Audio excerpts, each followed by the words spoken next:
Hey,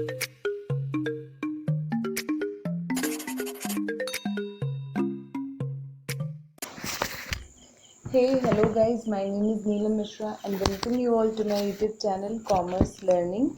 Here I make commerce related videos. Some topics I have already uploaded on my channel and some playlists are there like business economics, business finance, marketing management and UPSC previous year question papers. So you will get all the videos there on my playlist, and if you like them and understand my lectures, so please share it with your friends also and like to the video, subscribe to my channel, hit the bell icon so whenever I will upload new video you will get the notification. Okay, so in this video we will discuss about accounting MCQ.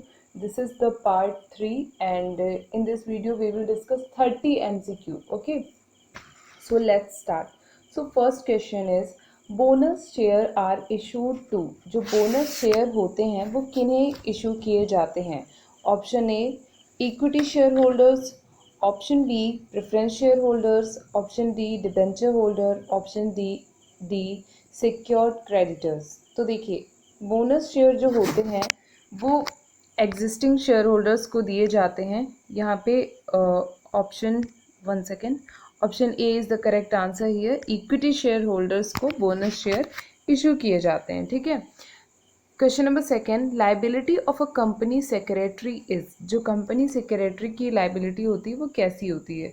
Option A contractual only, option B statutory only, option C civil only, option D both contractual and statutory. तो देखिए यहाँ पे जो company secretary की जो liability होती है is both contractual and statutory. Okay. Now question number 3, the life insurance in India was nationalised in the year. जो लाइफ इंश्योरेंस इंडिया में आया था वो नेशनलाइज कब हुआ था? Option A 1870, option B 1956, option C 1960, option D 1966. तो देखिए वो नेशनलाइज हुआ था 1956 में. तो क्वेश्चन नंबर सेकंड का ऑप्शन राइट आंसर डी था एंड क्वेश्चन नंबर थर्ड का जो राइट आंसर है वो है ऑप्शन बी. 1956 में लाइफ इंश्योरेंस जो था वो नेशनलाइज हुआ था इंडिया में. Okay. Now fourth question, which items are added in a current year profit to get net profit before tax. देखिए जब हम net profit before tax calculate करते हैं तो कौन कौन सी चीज़ों को हम लोग ऐड करते हैं. ठीक है. और इसमें कुछ ऑप्शंस दिए हैं. First is interim dividend, second is provision for tax, third is refund of tax and fourth is transfer to reserve. Option A all, option B third, option D, option C refund of tax and option D 1, 2 and 4. तो आप लोग carefully read out करिए questions को और बीच में pause करके देखा करिए कि आपका आंसर क्या है. उसके बाद में जो मैं आंसर बताती हूँ उसको आप चेकआउट किया करिए कि आपके कितने मतलब आंसर्स करेक्ट हुए हैं. ठीक है. तो आप लोग ये जो मैं क्वेश्चंस करा रही हूँ ना इसमें काउंट भी करते चलिएगा कि कितने आपके करेक्ट हुए और कितने इनकरेक्ट हुए. ओके.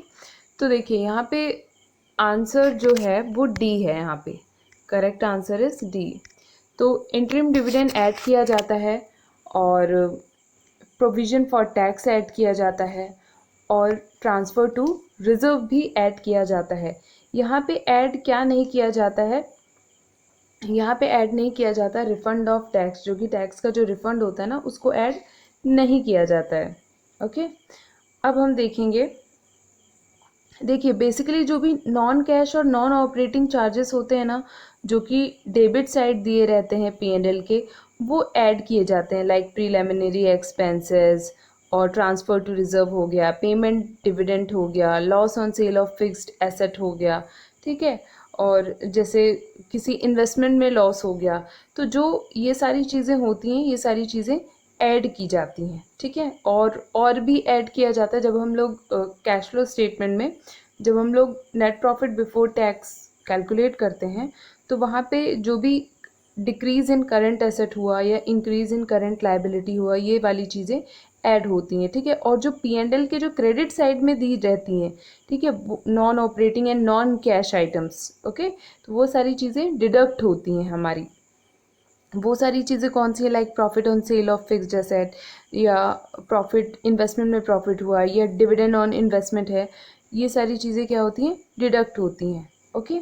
तो ये था। Now question number 5, which are financing activities. तो फाइनेंसिंग एक्टिविटीज़ कौन कौन सी हैं। First is issue of shares, second interest paid, third dividend paid, and fourth is redemption of debenture. तो option A all, option B first second and fourth, option C only first and fourth, option D first third and fourth. तो देखिए जो cash flow statement होता है, cash flow statement में 3 activities होती हैं, ठीक है, operating, investing and third is financing activities.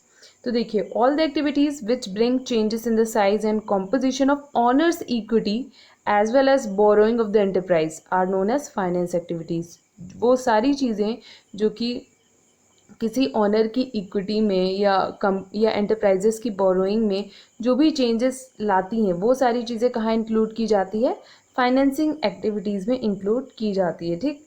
Like cash proceed from issue of equity share, या प्रेफरेंस शेयर से जो पैसा मिला, कैश रीपेमेंट जो हुआ, जो कि अमाउंट बोरो किया गया था, या cash payment to redeem preference share और डिवेंचर, या payment of dividend on shares. तो ये सारी चीज़ें फाइनेंसिंग में इंक्लूड की जाती हैं, ठीक है। जैसे इक्विटी शेयर इशू कर रहे हो, प्रेफरेंस शेयर इशू कर रहे हो, ये सारी चीज़ें आप देखते हो फाइनेंसिंग में, ठीक। तो हाँ, यहाँ पे हम देख रहे थे कि इसका आंसर क्या है। तो इसका आंसर है B, second is the correct answer here. Now question number 6, if debt equity ratio exceed it indicate risky position. देखिए अगर एक रेशियो दिया हुआ है डेट इक्विटी रेशियो का, अगर उससे ज़्यादा रेशियो एक्सीड हो गया किसी एंटरप्राइजेस का, ठीक है, तो वो रिस्की पोजीशन होती है। तो वो रेशियो कौन सा है, option A 1:1, option B 2:1, option C 1:2 and option D 3:1। So B is the correct answer here.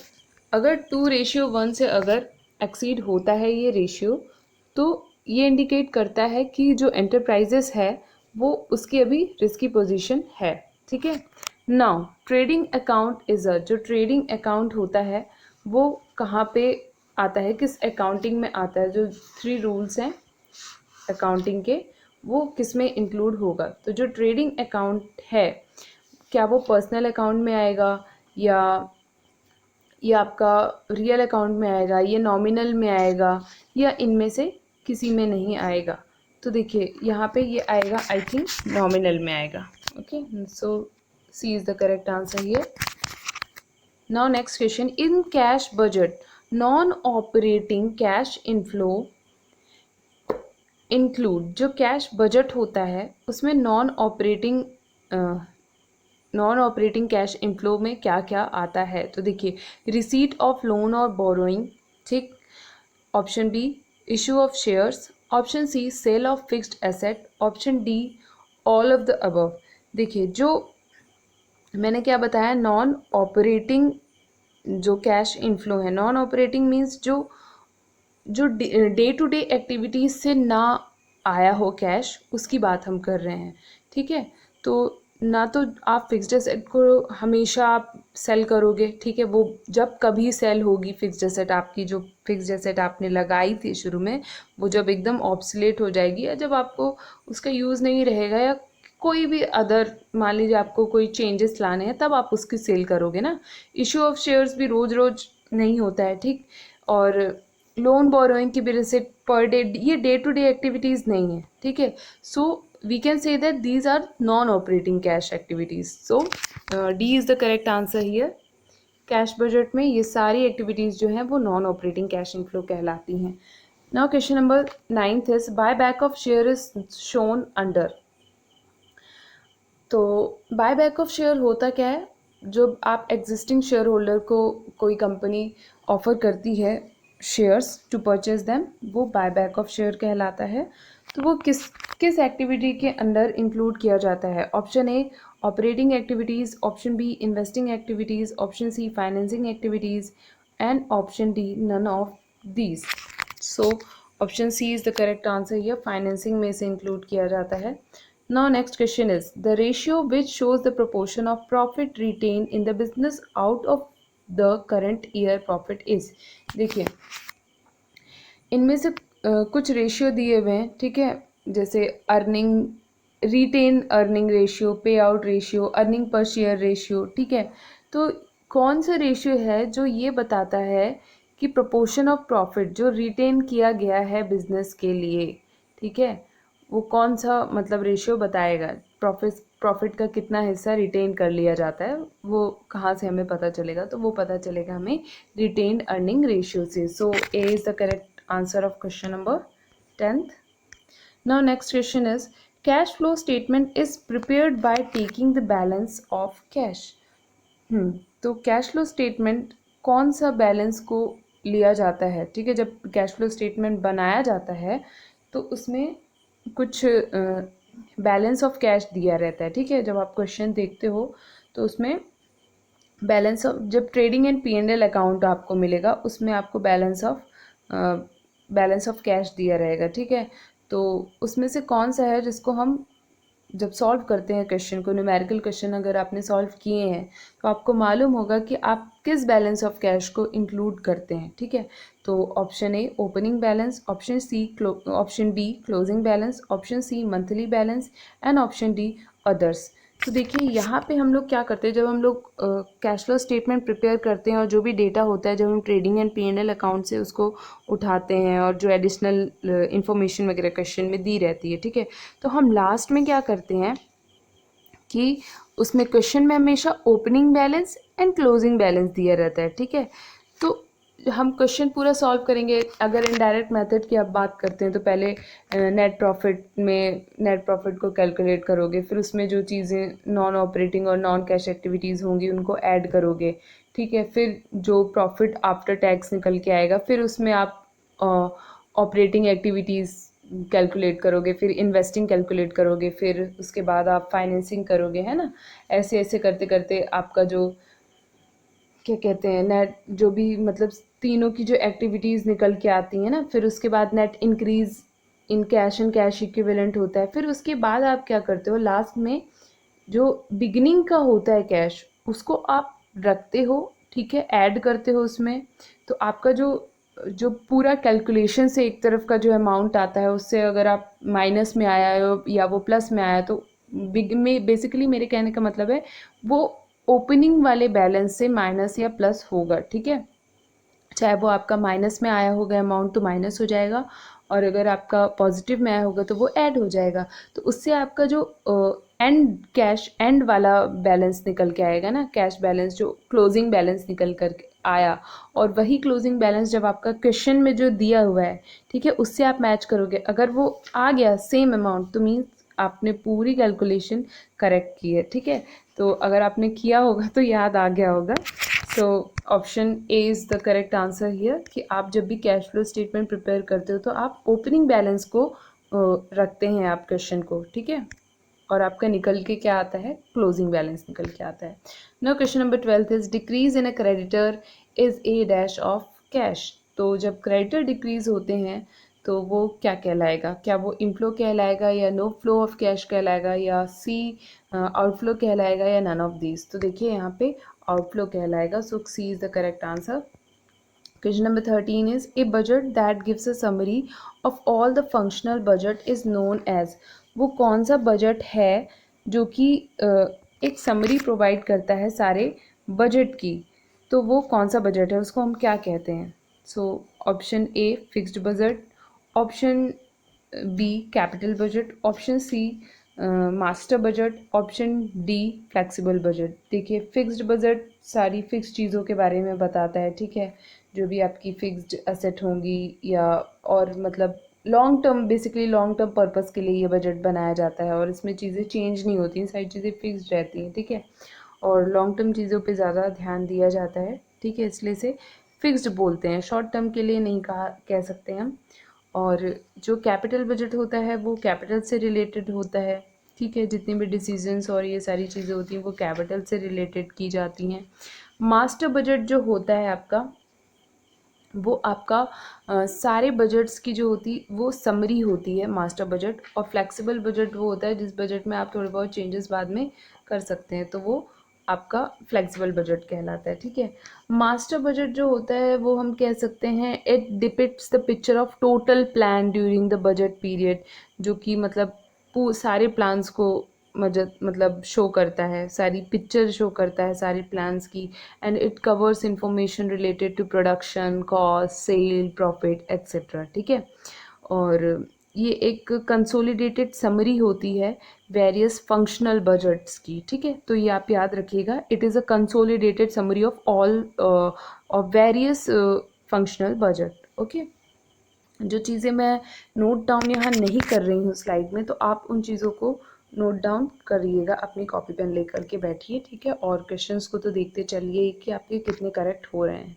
Now question number 14, goodwill written off is dash to the net profit made during the year for calculating cash from operation. देखिए जो हम लोग cash from operating activities calculate करते हैं ना, उसमें जो goodwill right of होती है तो उसका क्या किया जाता है नेट प्रॉफिट कैलकुलेट करते वक्त। तो देखिए जब आप नेट प्रॉफिट कैलकुलेट करते हैं तो जितनी भी मैंने बोला ना non cash and non operating activities जो कि डेबिट साइड दी रहती है उनको हम सबको ऐड करते हैं, तो it will be added back to the net profit made during the year for calculating cash from operation, okay. Now question number 15, provision for tax is shown as a part of dash activity. जो provision of tax है वो किस activity का part है, तो वो है हमारा ऑपरेटिंग एक्टिविटी का पार्ट, ओके। तो C is the correct answer. Now question number 16, purchase of fixed asset is classified as activity. ये सारे कैश फ्लो स्टेटमेंट से क्वेश्चन है। तो option A financing, option B investing, option C operating and option D other. तो देखिए जब आप fixed asset को परचेज करते हैं तो वो आपका आता है इन्वेस्टिंग एक्टिविटी में, ठीक है।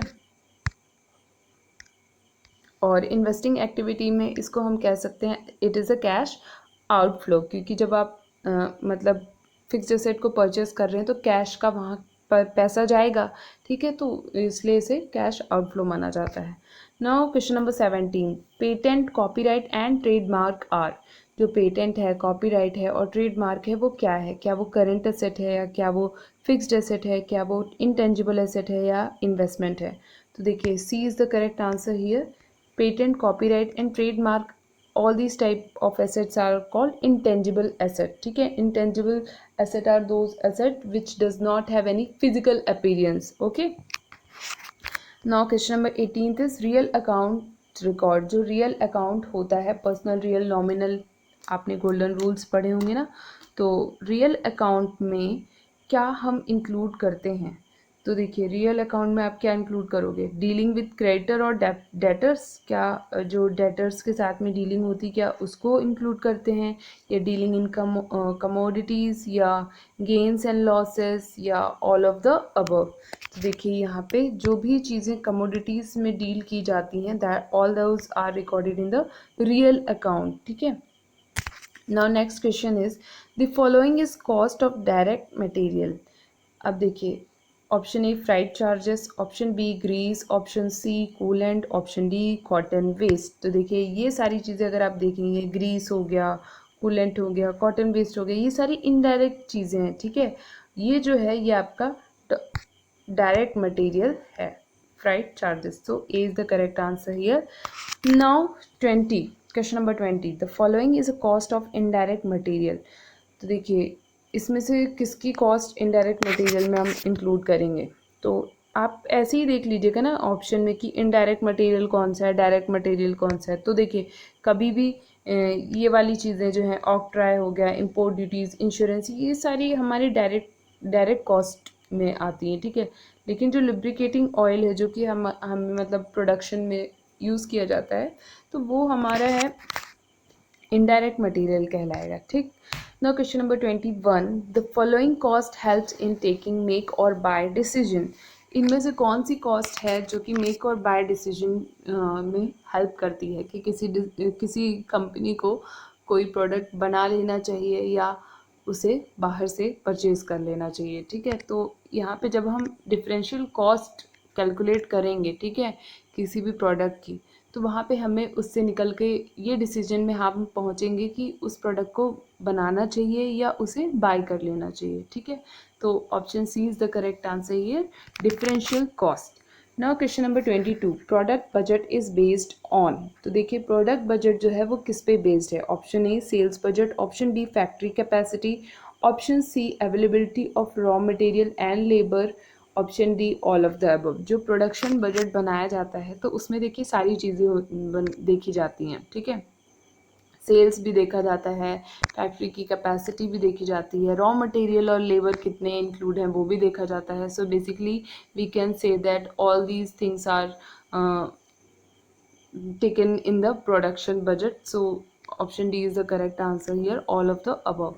For now question number 23, following may be regarded as a summary budget। देखिए किसको हम समरी बजट भी कहते हैं। Option A production budget, option B master budget, option C cash budget, option D sales budget. तो here B is the correct answer here. Master budget जो होता है उसको हम समरी बजट भी कहते हैं। जैसे एक और क्वेश्चन में हमने डिस्कस किया था कि जो मास्टर बजट होता है ना वो सारे प्लान्स की एक पिक्चर डिपिक्ट करता है, दिखाता है, ठीक है, शो करता है। तो ये है, अगर आपको एमसीक्यू अच्छे लग रहे हैं तो वीडियो को लाइक ज़रूर करिएगा, ठीक है ना। और अगर आपको इससे रिलेटेड और एमसीक्यू चाहिए तो कमेंट करिए कि आप और एमसीक्यू लेकर के आइए। देखिए एमसीक्यू सॉल्व करने से ही आपके कॉन्सेप्ट क्लियर होते हैं, ठीक है। ज़्यादा से ज़्यादा मतलब आप जितना पढ़ रहे हो ना उसका दुगना आप एमसीक्यू सॉल्व करो, उससे आपकी क्लैरिटी होगी, ठीक है। और जो बेसिकली जो नेट की प्रिपरेशन कर रहे हैं उनके लिए तो बहुत ज़रूरी है, क्योंकि नेट का जो एग्ज़ाम होता है वो मेरे हिसाब से जितना मैंने एक्सपीरियंस किया है वो एनालिटिकल होता है, ठीक है।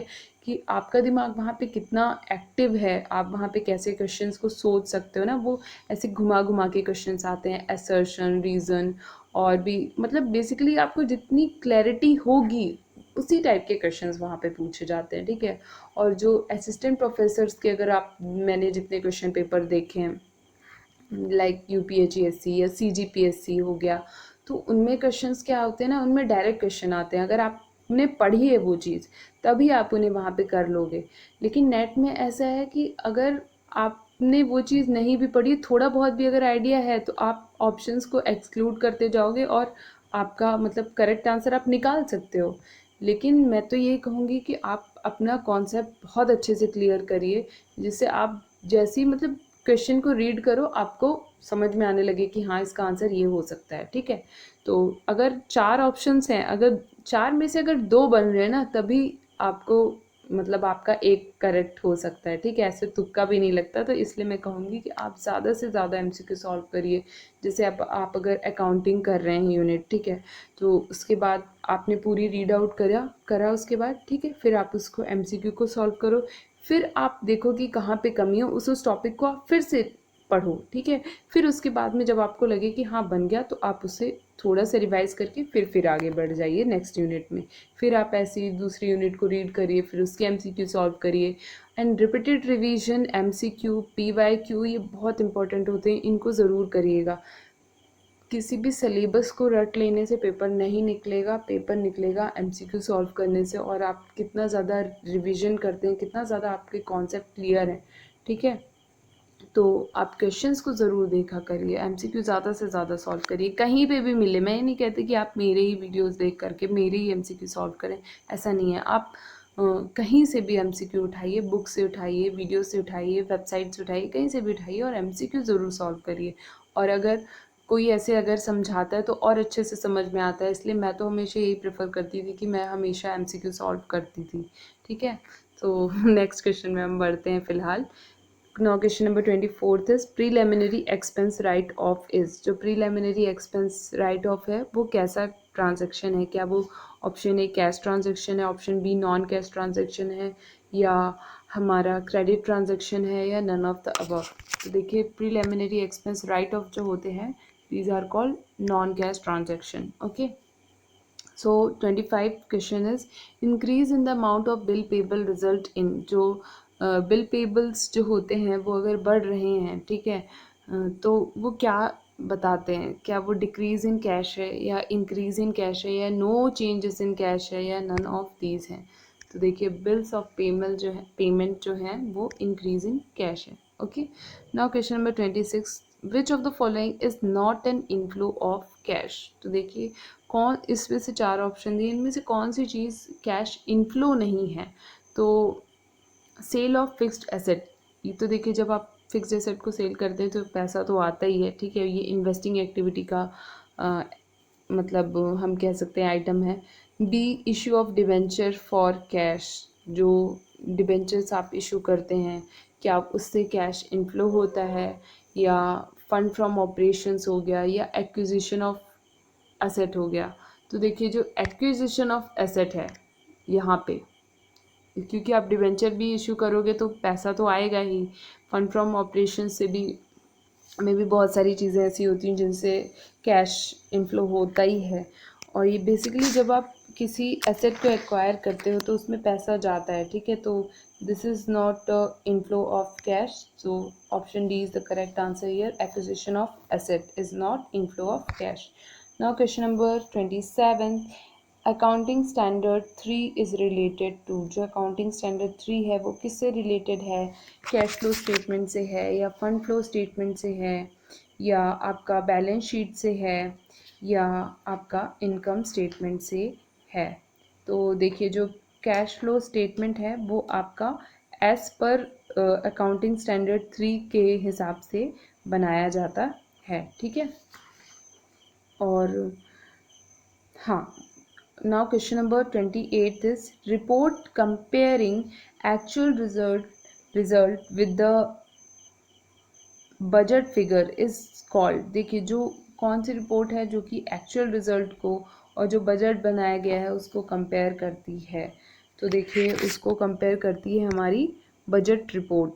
Option A is the correct answer ही है, यहाँ पे कैश फ्लो स्टेटमेंट आंसर था। Now question number 29, profit plan और बजट इज जो प्रॉफिट प्लान है वो क्या है, हमारा लॉन्ग टर्म फाइनेंशियल प्लान है, क्या वो शॉर्ट टर्म फाइनेंशियल प्लान है, या क्या वो हमारा long term non financial plan है, या फिर हमारा short term non financial plan है। तो देखिए प्रॉफिट प्लान जो बनाया जाता है या प्रॉफिट बजट जो बनाया जाता है वो हमारा शॉर्ट टर्म कहलाता है, ठीक है। So option B is the correct answer here. Now next question, management accounting is also known as, देखिए जो मैनेजमेंट अकाउंटिंग है उसे हम और किस नाम से जानते हैं। तो मैनेजमेंट अकाउंटिंग जो है उसे हम डिसीजन अकाउंटिंग के भी नाम से जानते हैं, ठीक है। तो option C is the correct answer here, क्योंकि ये हमें जो मैनेजमेंट अकाउंटिंग होती है ना ये हमें डिसीजंस को लेने में मदद करती है, इसलिए हम इसे क्या कहते हैं, डिसीजन अकाउंटिंग भी कहते हैं।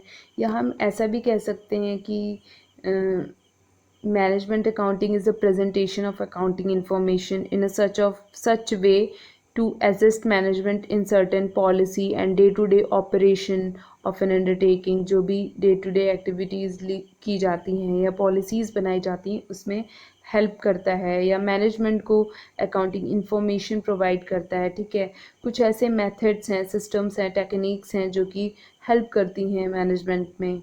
सो मैनेजमेंट अकाउंटिंग इसीलिए की जाती है, ठीक। Now next question is which of the following is not a technique of management accounting. तो इनमें से ऐसी कौन सी टेक्निक है जो कि हमारी मैनेजमेंट अकाउंटिंग की नहीं है। So option A budgetary control, option B standard costing, option C marginal costing and option D process costing. तो देखिए यहाँ पे प्रोसेस कॉस्टिंग नहीं है, बाकी की सारी हैं, जैसे बजटरी कंट्रोल हो गया, स्टैंडर्ड कॉस्टिंग हो गया, कॉस्ट अकाउंटिंग हो गया, फाइनेंशियल अकाउंटिंग हो गया, इन्वेंट्री कंट्रोल हो गया, और टैक्स अकाउंटिंग, इंटरनल ऑडिट, ये सारी चीज़ें आती हैं, ठीक है। बट प्रोसेस कॉस्टिंग जो है ये नहीं आता है हमारे मैनेजमेंट अकाउंटिंग की, ये टेक्निक नहीं कहलाएगी। तो ये तो था हमारे 30 से 31 क्वेश्चंस हो गए। तो अच्छा है। और आप ज़्यादा से ज़्यादा MCQ सॉल्व करें। अगर वीडियो अच्छा लगा होगा तो प्लीज़ लाइक करिएगा एंड सपोर्ट करिए चैनल को, ठीक है, जिससे मैं आगे और भी वीडियोस लेकर के आ सकूं। जितने ज़्यादा व्यूज़ होंगे उतना अच्छा लगेगा, उतना ज़्यादा मैं भी मेहनत करूँगी और आप भी करिए, ठीक है। All the best you all and have a nice day, bye bye.